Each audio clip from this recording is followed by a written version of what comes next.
Inquiry conduct करवाना संभव ना हो। जैसे क्या है कि डिसिप्लिनरी अथॉरिटी आपको चार्जशीट दिया है, आपको चार्जशीट देने के बाद जो है एक इंक्वायरी ऑफिसर नियुक्त किया गया, आप जो है इंक्वायरी कंडक्ट नहीं होने दे रहे हैं, आप चार्ज एम्प्लॉय हैं, चार्जशीटेड एम्प्लॉय हैं, तो आप इंक्वायरी कंडक्ट नहीं करवाने दे रहे हैं, आप जो है हमारा डिसिप्लिनरी अथॉरिटी को डरा धमका दे रहे हैं, आप हमारा जो इंक्वायरी ऑफिसर को डरा धमका दे रहे हैं, आप उसको जो इंक्वायरी कंडक्ट नहीं करवाने दे रहे हैं। और भी ऐसी विकट परिस्थिति कि जांच अभी करवाना संभव नहीं है, तो उसको बिना जांच कराए जो है आपको डायरेक्ट नौकरी से बर्खास्त कर दिया जा सकता है 14/2 नियम। तो ऐसी कौन सी परिस्थिति कठुआ स्टेशन में आ गई कि जो है हमारा स्टाफ को 4 स्टाफ हुए, 2 असिस्टेंट ड्राइवर लोको पायलट, 2 लोको पुल से और 2 ऑपरेटिंग पुल से, हमारा स्टेशन मास्टर और पॉइंट्समैन। तो ऐसी कौन सी स्थिति उत्पन्न हो गई उस केस में कि जो है इंक्वायरी कंडक्ट करवाना संभव नहीं था।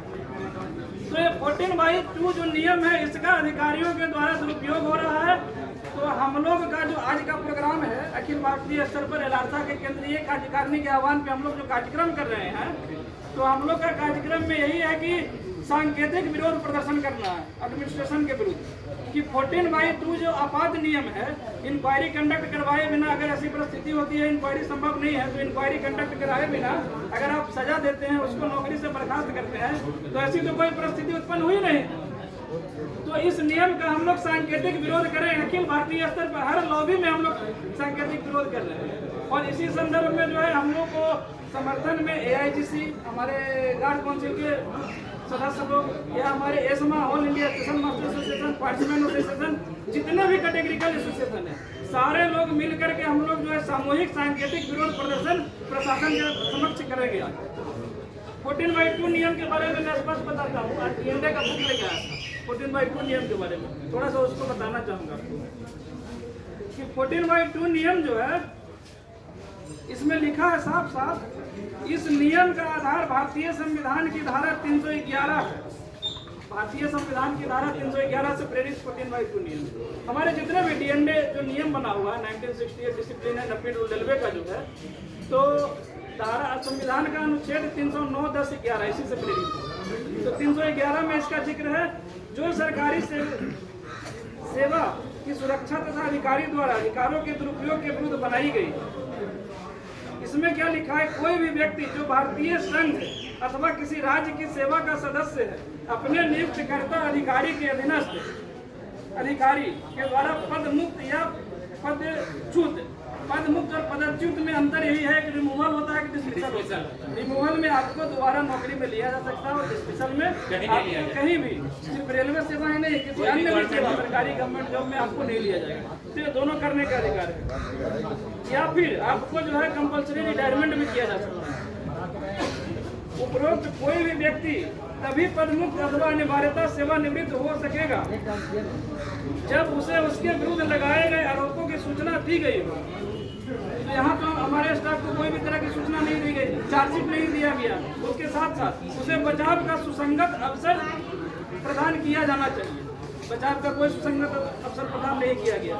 तो क्या है कि अभी जो है बिना इंक्वायरी कंडक्ट करवाए, बिना डिफेंस का अवसर दिए हुए आप डायरेक्ट जो है, आजकल ये केसेस जो है हमारा 14/2 कॉमन हो गया है।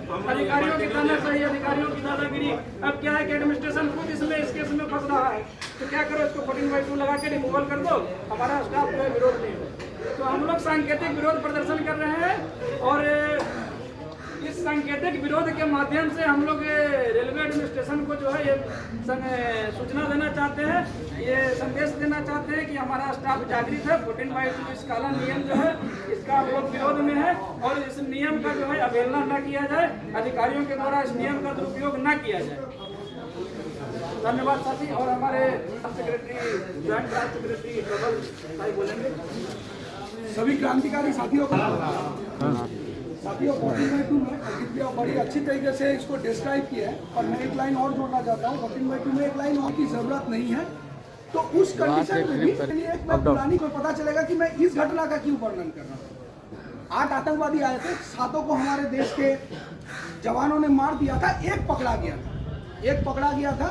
तो ज्वाइंट सीपी का इंटरव्यू सुन रहा था मैं। ज्वाइंट सीपी उस समय कहे कि अभी मेरे पास जो सबसे बड़ा चैलेंज था अजमल कसाब पकड़ने के बाद, कि मेरे लोगों के हाथों से उसको बचाए रखें, क्योंकि पूरा सब लोग कोई आदमी स्टेशन में घुस के, हॉस्पिटल में घुस के अंधाधुंध फायरिंग कर रहा है, लोगों को मार रहा है, तो उसके ऊपर लोगों का आक्रोश क्या होगा कि उसको मार दिया जाए, उसको फाड़ दिया जाए। तो जॉइंट सिविल कह रहा है कि सबसे बड़ा चैलेंज वहाँ पे और कितने लोग हैं, क्या एम्यूनिशन है, क्या एक्सप्लोजिव है, ये तो था ही, साथ में हमारे लोगों से उसको बचाए रखना भी मेरा सबसे बड़ा चैलेंज था। फिर भी हमारे लोगों ने उसे मारा नहीं। क्यों नहीं मारा? क्योंकि ऐसे राष्ट्र, हम एक सभ्य समाज है, हमारी एक संविधान है, हम किसी भी आदमी को ऐसे ही नहीं मार सकते, किसी भी आदमी को ऐसे ही नहीं फांसी दे सकते।